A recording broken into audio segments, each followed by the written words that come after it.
Hi, I'm Dr. Lori Schwartz Reichel. My career began in music education where I learned the importance of a key change, a shift, in the tonal center of a piece of music, often used to inject energy or produce significance. Eventually, I realized the impact of making key changes in all areas of my life and the desire to help others do the same. Making key changes can be difficult. I certainly don't have all the answers, but I do like to pose questions for reflection and offer actionable key changes for us to attempt in both our working and living situations. Together, we can unlock our greatest potential in collaboration with those we love, serve, and lead. Let's discover how we can grow together by making key changes. In last week's Making Key Changes episode, we talked about the importance of acknowledging our capacity and letting go of unnecessary apologies. Doing so encourages self-awareness, assertiveness, and mindfulness, which lead to a life with more confidence, presence, and joy. We also touched on trusting that the future holds new opportunities. Besides producing this weekly podcast, I also write a monthly article and a weekly newsletter. The newsletter consistently gets opened at twice the industry average, which tells me readers are finding real value in it. Are you subscribed to the Making Key Changes weekly newsletter? If not, you'll find the link in the show notes. I've also been subscribing to a few newsletters myself, as I often learn something new. In one newsletter, author Jon Acuff suggested this: make decisions out of faith, not fear. I get Jon. We're about the same age, we do similar work, and his kids are about 10 years older than mine. Plus, he talks a lot about music, which always catches my attention. That makes me even more curious about his experiences, because he's already been through the stages of life that I'm just stepping into or hoping to expand. Jon's line, make decisions out of faith, not fear, really stopped me and got me thinking. When I was younger, decisions, especially about change or money, were really tough for me. Honestly, sometimes they still are. I'd avoid making the choice, and that only brought on more emotions such as crying, sadness, or irritability. Deep down, I usually knew what I wanted or needed to do, but I didn't have the faith to go through with it. Fear kept me stuck. Now I know better and make decisions faster and with greater clarity. And I also know that many people hear the word faith and immediately think of religion or spirituality. But the secular definition of faith is simply complete trust or confidence in someone or something. So let me ask you, who do you trust? And what lessons have they taught you? For me, I trust my husband. He's a stand-up human being, hardworking, humble, and full of integrity.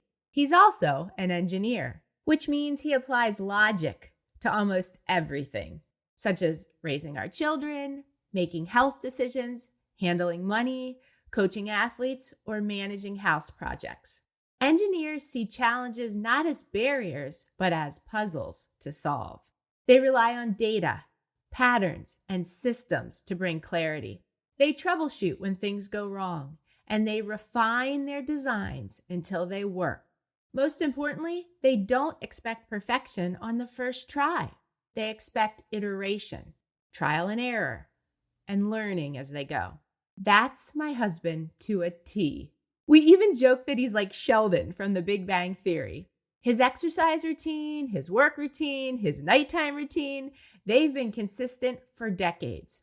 And when it comes to decisions, whether about food, travel, medical care, home repairs, or anything really, he stays calm and steady. He's taught me a lot about life, and although I should say and show it more often, I'm thankful for him every day.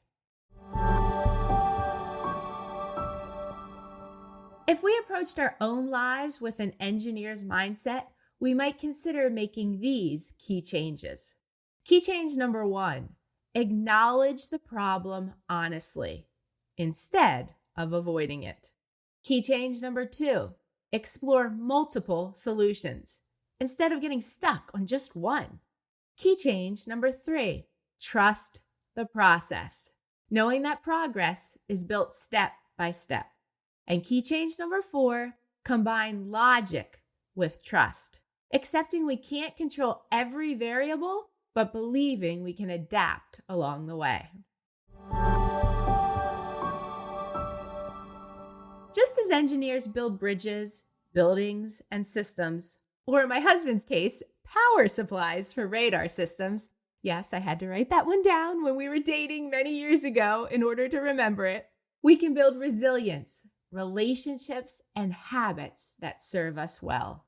When we make decisions rooted in faith, not fear, we permit ourselves to design a future that's both intentional and hopeful. Fear often keeps us stuck, hesitant to take risks or to release what no longer serves us. Faith, on the other hand, allows us to trust the process, believe in our resilience, and remain open to opportunities we might not yet recognize. By choosing faith over fear, we shift from reacting to life to creating a life that aligns with our values and vision. The more I lean into faith, the more I notice a change, not only in the choices I make, but also in the confidence and calm I carry into the future I'm building. So here's my challenge to you. The next time you face a decision, pause and ask yourself, am I choosing from faith or from fear? If this episode or any of the past ones resonated with you, I'd love to hear from you. Share the show with someone who might benefit or reach out to me through my website, makingkeychanges.com. And if you haven't subscribed yet to the weekly newsletter, you'll find that link in the show notes. Every Wednesday, it aligns with the podcast and offers extra insights to help you grow. Finally, if you'd like to experience this content live, let's schedule a time for me to speak at your school, company, or organization. How are we making key changes to make decisions out of faith, not fear? Thanks for listening. If you haven't done so yet, please consider rating and reviewing the Making Key Changes podcast on the Apple Podcast app.